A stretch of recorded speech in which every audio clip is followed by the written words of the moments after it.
for me, are the masters of using Fog of War. So maybe if the game goes a little more even, stale into the mid game, we could see that come out from Edward Gaming. That's right, but we are into Champion Select, everybody. We do have Rek'Sai banned away first up here from SKT, and Edward Gaming have taken away the Mordekaiser. I'm a little bit personally sad about that. Annie, though, banned away from Mako there as well. Well, Mako is incredibly good at the champion, so, and that's the thing is SKT, when they're not on red side, they will almost never ban these, like, air quote OP champions, the big power picks that everyone cares about, right? You see, like, the 87% Gangplank and Mordekaiser bans. Those are traditionally red side bans. EDG just kind of playing their part. Instead of trading these picks back and forth, as many teams often do with, like, the old power picks, it feels like right now at Worlds, those champions keep showing up on the red side bans, and it's hamstringing EDG's choices here. Yeah, and if we look at this as well, it's the fact that Rek'Sai is the first ban away here, and it was first picked by SKT when they had the opportunity to last time around. The Kalista was the first pick from EDG, but now once again, Rek'Sai denied from Clearlove, and he's just a fantastic Rek'Sai player, and see whether he can make anything else happen on a different champion. Yeah, EDG ban out of Zero, that means Kalista, Elise are open. Yeah. You're thinking of Darius too. Obviously, with the one-game sample size, that was the game last week, SKT1 has no rush to pick that Darius up as a champion, and they can just wait, whereas EDG, they might be not inclined to pick it up at all because they're afraid of their next counter pick. And I don't expect to see them pick their support right now either. Last time we saw these teams, there was an early Alistar ban, which then meant an early Braum pick, and that was they're trying to pinch champions this way, but instead, it's interesting they're going somewhere entirely different with it. They could go for, Edward Gaming here could go for an early AD carry support pick, more so to just secure the support they prefer. Obviously, there's no pressure on the jungle pick. They still get to reveal one more pick later on if the lanes want to hide their picks too. They do end up going for Gragas here. Just a generic jungle pick, really. You could fit that into any position. Yeah, I don't know. I don't know whether I like that. I just want to see Clearlove play Lee Sin again. His KDA on the champion is unbelievable. This guy is a fantastic Lee Sin player, and we've seen this patch has been a little bit nicer to the guy, but Bengi is going to bit of a no-brainer lock in the Darius here. Well, that's the thing is, again, SKT actually, I don't believe they've played it themselves. They're happy to let other teams go for it and counterpick themselves. We see so many teams hover a champion just to try to make you pick it, to be like, remember this guy? Remember how good Tom Kench is? You want to play that champion yourselves? And again, we're seeing SKT hover and then switch champions, right? There's the Tristana lock-in. I think we're doing a brief call-out to his Tom Kench AP mid-game from earlier. Of course, yeah. But there is the Darius after all. Yeah, touching back on the Gragas pick, I do like it in the sense that it gives you a well-scaling tank that still has early pressure. In addition to then getting a tanky support that can play even more upfront due to Fate's Call, that easily opens you up for a triple threat composition. You can go really for split push oriented or just triple carries because your front line is already kind of taken care of. Even if you go for a mildly less tanky support like Thresh, having Fate's Call, being able to reposition your support is so valuable in terms of peeling, even engages. So I really like the composition set up for Edward Gaming, and they can still go in any direction. Gnar can still opt into very split push heavy builds, or later on into very just, teamfight centric builds too. Yeah, and the catch comp once again. It seems like Faker has the idea of, I really want a rune prison for a Kalista, so I can just lock her down, we can exploit her in that moment and take her off the board. It was a fantastic way that they dealt with it last time around, and Trundle would be interesting. Yeah, well, we'll see. I do really like what happened with the Ryze versus Kalista. It did work very well for SKT the first time around. That was the matchup they got for themselves. But EDG, I think, have done a very good job in Champ Select right here. Before, they lost both their solo lanes to SK Telecom T1. They lost the Darius Rek'Sai matchup, or Renekton matchup, and they lost the Echo versus Ryze matchup. Now, EDG gets to last pick, or basically counterpick both their solo lanes. Now it's Gnar and the Darius, and it's last pick for Pawn. EDG should have a much better laning phase now. There are dissenting opinions whether Tristana Morgana beats Kalista Thresh or not. I think it's a skill matchup in essence, but if they play equal, I think Kalista and Thresh actually have the early trade advantage. So that would mean that SKT1 is definitely looking for a lane swap, since Gnar absolutely bullies out Darius in lane. So we have the counter pick in mid lane right now here. We'll have to see what Pawn ends up locking in, but overall, this is very likely looking that SKT1 wants to engage a lane swap. Well, they do. Yasuo is currently the hover here for Pawn, of course. Definitely one of his, it's a Pawn flavor champion, but it's probably not great into the old Ryze. But this is definitely a signature pick. If it's the Twisted Fate, that would make some sense. And this would be very good for the lane matchup itself. Great gank synergy, targeted stun, come with a Gragas afterwards, as well as getting around the map and setting up all these picks. Yeah. We've seen so many good TFs at Worlds so far. I love seeing the champion. There it is. In addition to the 1v1, that is actually pretty passive because Ryze really can't punish the TF. TF has really good spacing in lane, stands at a distance, farms safely. When Ryze goes in for the chain combo, it will get broken with a gold card. TF can simply walk away in that sense. So Edward Gaming are locking in for a very pick-heavy composition. 1-3-1 is what they want to be looking for later on. I'm not sure if they actually move the TF to the bottom lane or not. Relatively low on wave clear if TF is out of the equation. But True. really good matchups, 1v1 Nari to Darius, the 2v2 with Fate's Call, TF ulti in, can make so many plays. So Edward Gaming, they want to play the map. Yeah, and if EDG get ahead, that comp's going to look really good. Meanwhile, you look at SKT with their lead. You mentioned low wave through without TF, Tristana, a great sieger, of course, but I'm thinking about the Elise pick here because she's a good early game jungler, but eventually gets outscaled by a Gragas in terms of team fight power and tankiness, and I don't see many of these lanes being gankable. You've got a Thresh Lantern, TF playing back, Nara can hop away. I'm not sure we're going to see anything happen from Bang. Yeah, I think what SKT is looking for, early team fights around objectives or early groups or sieges. When you group up and you know where TF is going to aim his cards at, throw a binding, throw a cocoon, anything sticks, immediately that target gets blown up. So that's what SKT is looking for. EDG, they don't want that to happen. They want to keep the map open, play on 3 lanes, split push, make picks. So very distinct difference in style. I think it's great to see these teams face off in that manner. Well, as these teams do face off, you guys at home are always involved. So tweet who's going to win and reign supreme in Group C here. Tweet at LoL Esports with hashtag SKT win or hashtag EDG win for the winner of this game. Guys, we're going to tally up the results, see who wins. But of course, the game itself is about to begin. Here we go, the beginning of the day here at the World Championship, Day 6. If SKT wins right here, they are guaranteed the 3rd spot in the quarterfinals. Edward Gaming, if they win here, they're on pace for a tiebreaker to take 1st place in the group. Yeah, we are on to the Rift, ladies and gentlemen. SKT, of course, on our blue side this time around. And one thing that I wanted to bring up here, guys, is the fact that, look, the early advantages seem to be something that SKT are fantastic at snowballing out. Spawn brought it up before, the fact that EDG, they like to sit back and sort of control the game and then have a massive team fight. It seems to me like they have a lot more tools this time around to get that done. Definitely early playmaking is there. Targeted route from Ryze, right? Elise, just the queen of early game jungling. And we've seen how good Morgana supports are with their binding picks. But Ryze is still a late game scaling champion, and there's a bit of a weird mix between the early game and late game here for the composition. Oh, first good ward kill. EDG take a ward. This is one of the few times we've seen red side team invade aggressively. Usually we always see either a camp in the top left quadrant of the map to catch the blue side team invading.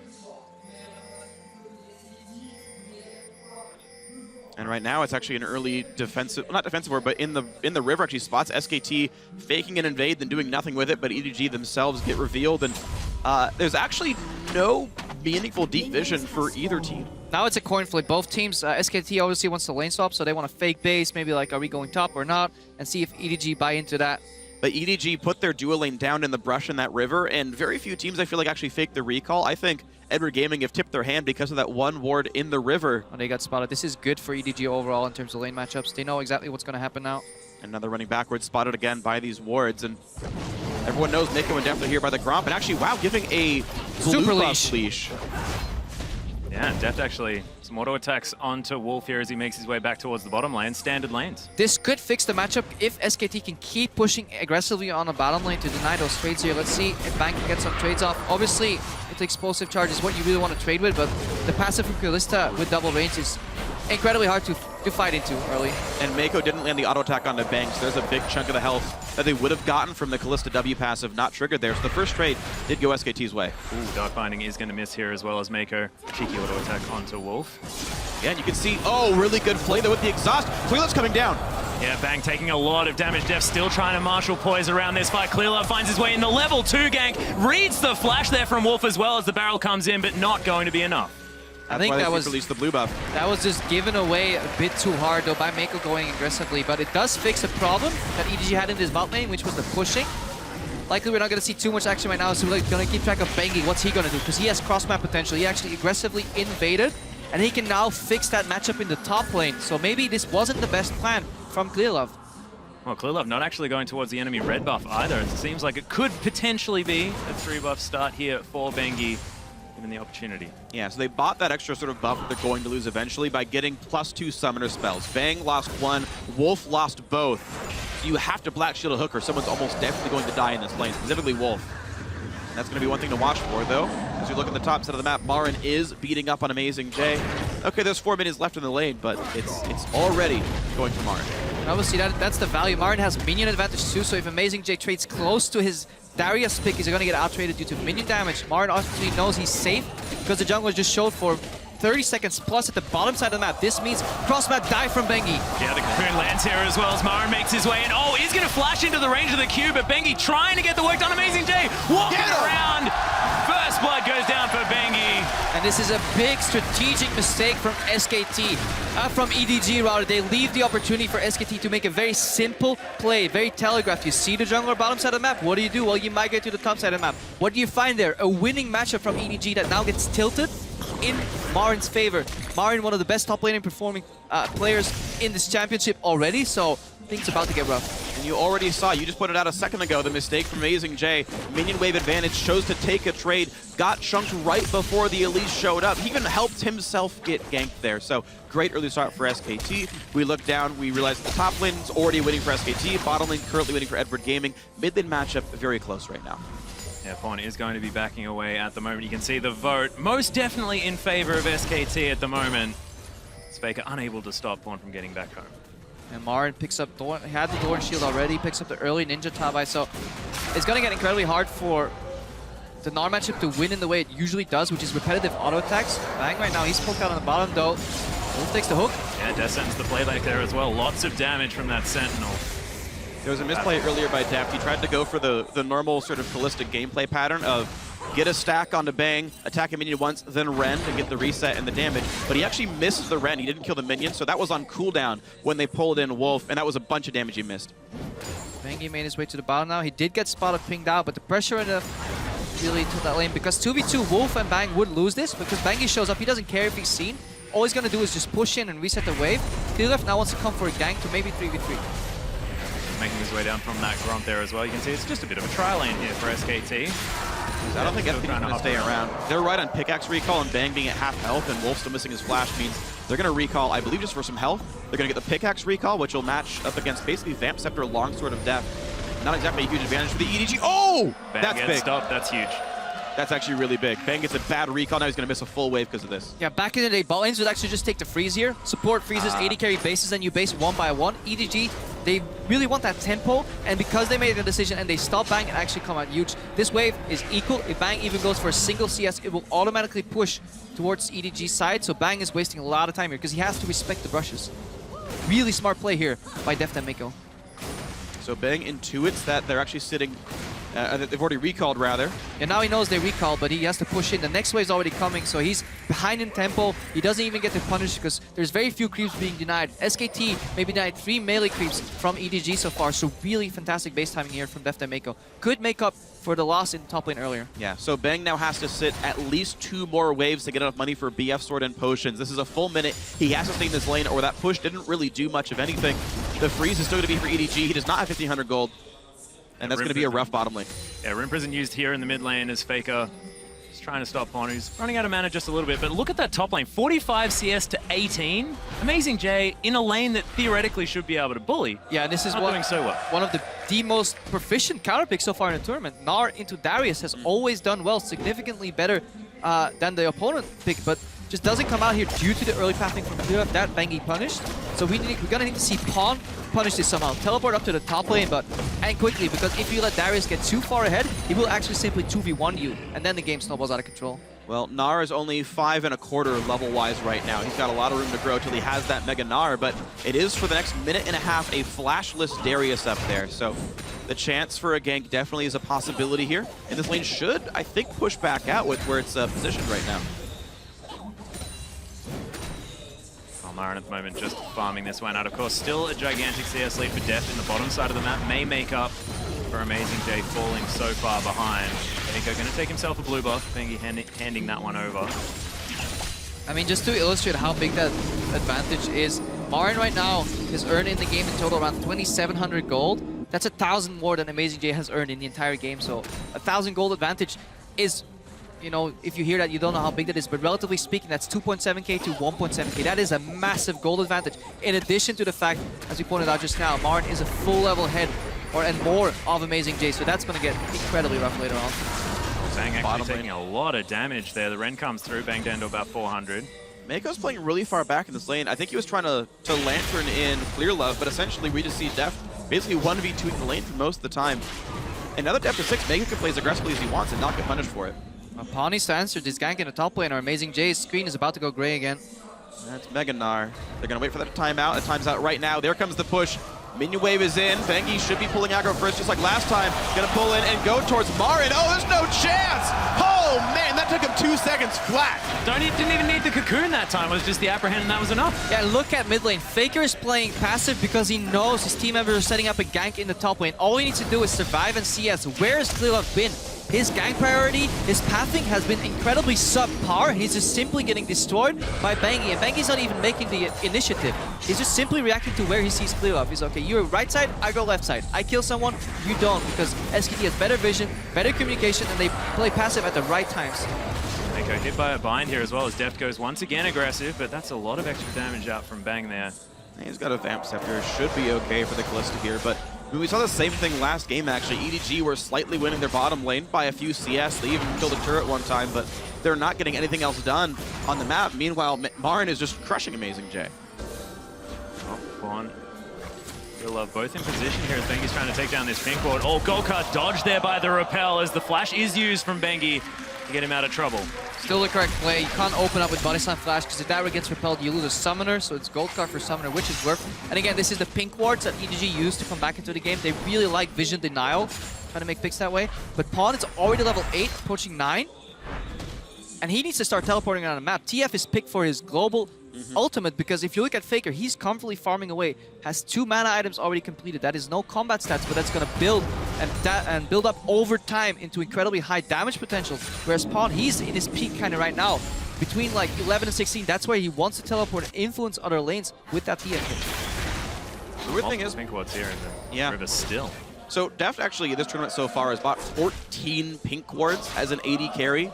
No less than 4 pink wards a game, as high as 6 actually based on when he's been in. So pink ward's definitely the big star of the show here for Edward Gaming. The problem is though, you talk about Pawn and his power spike right now, he went for a Catalyst. He's like, doesn't even have that much power, but this hook is pretty good on a Wolf. Yeah, the box goes down as well. Wolf actually flashing out of the way. Nice damage here from Deft and Mako as Mako's still trying to get in. The Destiny comes down. Pawn does have the flash. There's the gold card. Deft picks up the kill. Double the Mako teleports in. Marin's here as well. The one singular teleport from Amazing J is going to be cancelled as EDG. Triple apprehend from Marin as he may clear this one up. Bengi picks up the kill on Clearlove, but it's a 1-for-1 in the end.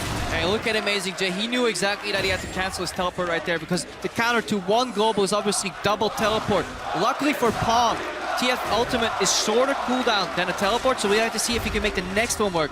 This was an expected play, but EDG had to go for it. I think it's actually a bit of a blessing just because it gives 2 to 3 ways for Amazing J to catch up a little bit in that top lane while otherwise trading 1-for-1. Yeah, Amazing J was 1.5k gold behind at 10 minutes. This is the largest gold disparity we've seen at 10 minutes, including the Bank on Titans game. So let's see that gank again here. Wolf gets hooked initially. Flash is late too. He actually hits the box wall. That slow was a really big deal because otherwise he would have been out of range of this Pawn gold card, and they just layer the abilities just in time. Ran barely in range as well. And if it weren't for Fate's Call, Mako would have dropped here too. You see here exactly what we talked about earlier, teleport cancel, because if Gnar goes in here, he will just bait his teammates into a fight they can't win. Good peeling, gold card there from Pawn. They only lose 1, so overall for 2 teleports, going 1-for-1 is a good trade for EDG. Yeah, it was also a decent explosive cast there from Clearlove as well to get Faker out of that fight. Still had to walk up to try and get any rune prisons down. On does some damage there as Faker deploys the ult and runs at him. Yeah. That'll do. He was doing that last week as well in the Echo matchup. But first of all, Mako in a bad spot. Deft does have ulti, but maybe a bit of afraid. Bang. Mako is not going to get any help at all. This is going to be a death thresh. Yeah, Doomba stomped. Oh, I take that back. Fate's Call was down. I take that back. So Deft was unable to help him. Yep. That's honestly a mistake from Mako. With such a short cooldown on Fate's Call, you can't afford to move into that rush with no vision. Just wait for the safety. If you waited 10, 20 seconds longer, Fate's Call comes up and suddenly you can make uncounterable plays almost. Well, Deft takes away the Grump, but the blue buff is going to be stolen. Faker actually picks that one up. Blue available for SKT, but they're just going to go for this Dragon here as well. The first one, 13 minutes and 20 seconds into the game, and this will be unanswered by EDG. And not a chance. The lead is way too big right now. Bangy has cracked this map open so heavily. Even though he's ganked top lane twice already, he spent so much time up on that side of the map. They're still winning the bottom side of the map too, even when Clearlove level 2 gank down there.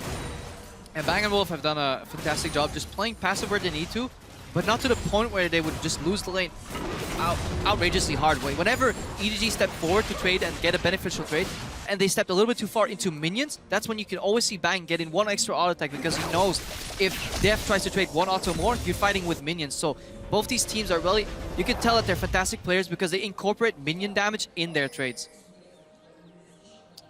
Yeah, definitely just really excellent play there. You can see Mako's ability to sort of play over-aggressive is hampered by the fact that Black Shield and Dark Binding stuff that so very frequently. So a lot of credit to Wolf for how he's playing the lane as well, preventing a lot of the extra advantage that would have been gained. I mean, a Flash Morgana should have been easier to kill, but now Amazing J once again in a battle. Yeah, goes he's to lock actually up the looking stuns, for and it Pod's here. The coming. Destiny comes in as the gold card lands onto Marin, and he's going to fall down after a little bit. The boulder's going to come in.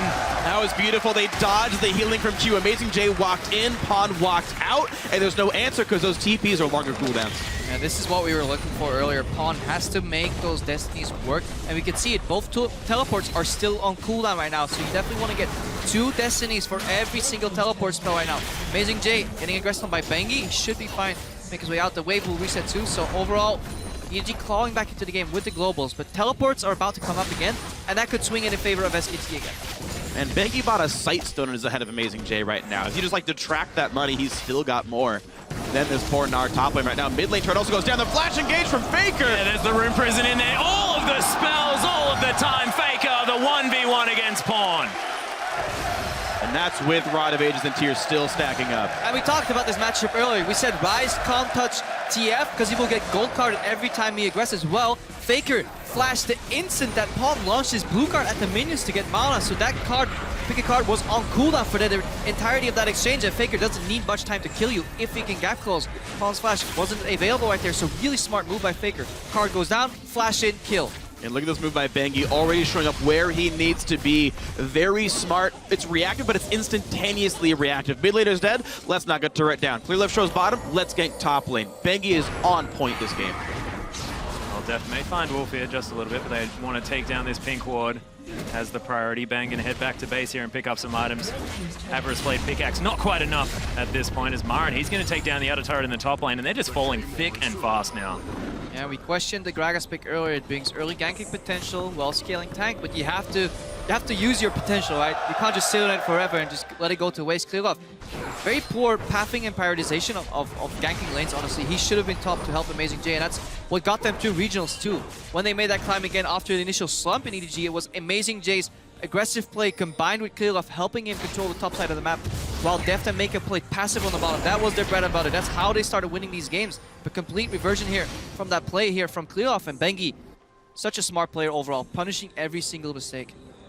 I just want to go back to Marin here as well. Almost 50 CS in the lead on this Darius, despite the fact that he did get ganked there in the top lane. It does have the Black Cleaver completed. Looks like Steric's Gauge might be coming in as his next choice as Wolf, just trying to get some deep vision down as Clearlove's going to notice that ward. But once again, Clearlove getting spotted in the jungle. And look what SKT is doing. They know, EDG know, but there's nothing they can do. They set up so many plays that are almost uncounterable. Right now, Faker's moving down, so he will match Pawn anyways if he teleports.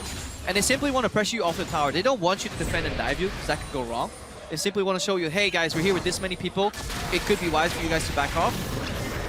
Oh, the looks like Destiny comes in. Faker, he's going to get stunned up. Teleports from both top laners coming in as well. Fate's call's already down. The box in a fantastic position. EDG losing so much health though. The dunk from Marin. Deft still alive at the moment as Amazing J with a big Gnar. Oh, the heal! That was insane. Double kill now for this top laner.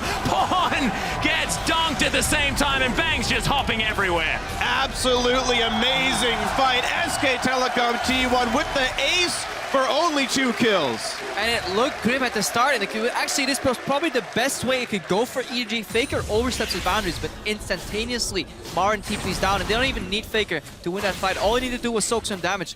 So much damage came out of Marin there. And so much healing at as well. the end as well. It's so hard to judge that Darius pick. You really need to finish him off. It's similar to a Tom Kench. You can't just let him live at all. Kill him immediately, or they will just keep in that fight. Let's watch that again. There's a really good Black Shield as well that helps keep Faker from getting bursted out entirely. So okay, Hook goes down. It's a longer cooldown because it missed it, but there's the gold card, there's everything else. And then this Black Shield's going to be really big because now Gragas can't knock him in or anything. And a great pull to set up the rest of the damage, and it takes so much effort to kill him. And now Marin's got the pass because he's got the execute. So he 5 stacks anyone he hits. Stun lands, and watch this Q. He flashes to line it up, and I believe he even hits 2 champions. He nicks Pawn as well as the hit on the def, and that means he doesn't die nearly fast enough. Yeah, more importantly, Bang went untouched that fight. He finishes the fight on 60% HP, 40% right now, but almost no mana because he was jumping around all the time in that fight. When you have 3 really big threats, they had to burst Faker, then they realized that Marin would drain tank them, plus had the Noxskin Might on already, so what are you going to do except ignore the Tristana? And this is another point where you just tunnel so hard onto Faker when you're up against SKT, because Def used his rend incredibly early just to slow Faker down, and then couldn't kill Marin in that team fight. He just couldn't get the damage across. And this is a stylistic mismatch between these two compositions that we touched on earlier in Champ Select. EDG, they want to make picks, they want to pour in and punish you from being in a bad position, but once all 5 members are combined, SKT win the teamfight. They have a favorable teamfight composition, especially in the early to mid game, where Elise doesn't fall off at all. Her damage, her base damage is very, very much so relevant still, and they just have too many threats to deal with. EDG, Tunnel Vision on Faker, well, there's 4 other SKT members ready to kill you. And the thing is, Faker's ready to answer whatever EDG does as well. After he finished the Rod Evasion in the tier, he grabs upgraded boots and gets Distortion Enchant. So his Summoner Teleport is on a much, much lower cooldown. It's sitting at 223 seconds. It's under 4 minutes now, and that's if he goes to a ward. It's even shorter when he goes for things like turrets. Yeah, to compare that to Destiny, Destiny right now is at 114 seconds, so for every 1 teleport, roughly give or take, there are 2 Destinies available, but that means Pawn has to be able to use them on cooldown. And SKT's River Vision has been really great so far, so they usually have a good idea of where Pawn is moving, and then they play accordingly on the lanes. It's been incredibly rough for Pawn to really find an opening where you can find a pick 2v1. The only one really happening there was that gank on Mar in the top lane.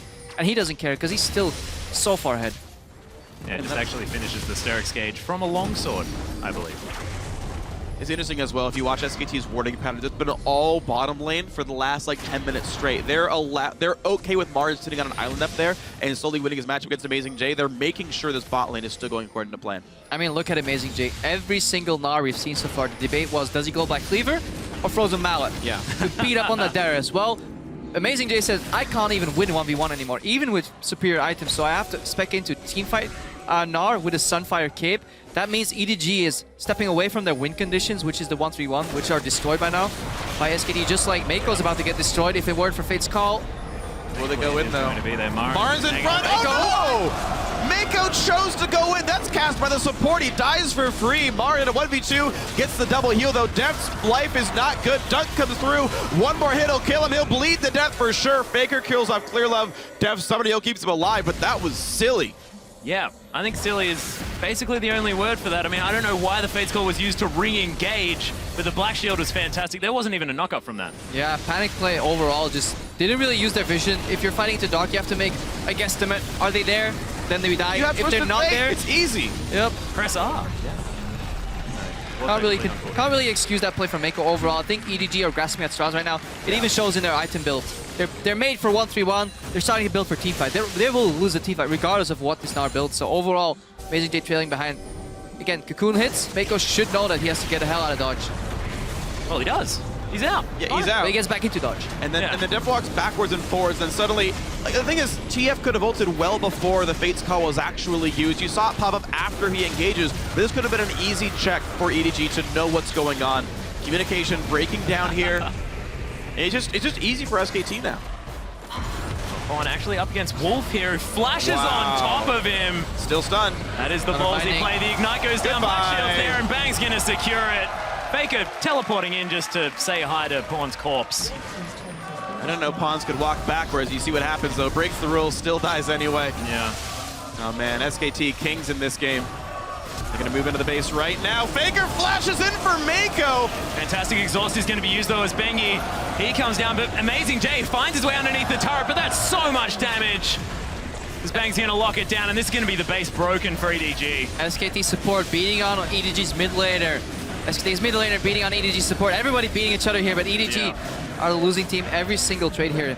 Really good aggressive moves here overall from SKT T1. They know exactly when they can win a trade with an aggressive flash, using that to their advantage. And they may actually close here already at before 24 minutes. Wow. Burn up minions. He's going to make it happen. Marin still looking to try and get something done, but Clearlove and Pawn, they're just sitting on the fountain, watching their Nexus get destroyed. The 2-0 against EDG here for SKT. And in a as the battle, Nexus is down. and in a battle that many people thought was a preview of the finals, SK Telecom T1 win in under 24 minutes. They make it look easy. Losing matchups, no problem. Winning matchups, destroy you. I would have loved to see this game play out without the level 2 gank from Clearlove. It was a move. Usually you want to go for moves that are medium risk, high reward. So if it backfires, you know, you're a little bit behind, but if it works, you get fundamentally far ahead, even if that gank worked. The cross-map potential from Bengi ganking top lane was just better. There was a better play for Bengi on the map, facilitated by Clearlove. So overall, that is a big oversight from EDG, and I think that is already the breaking point of this game.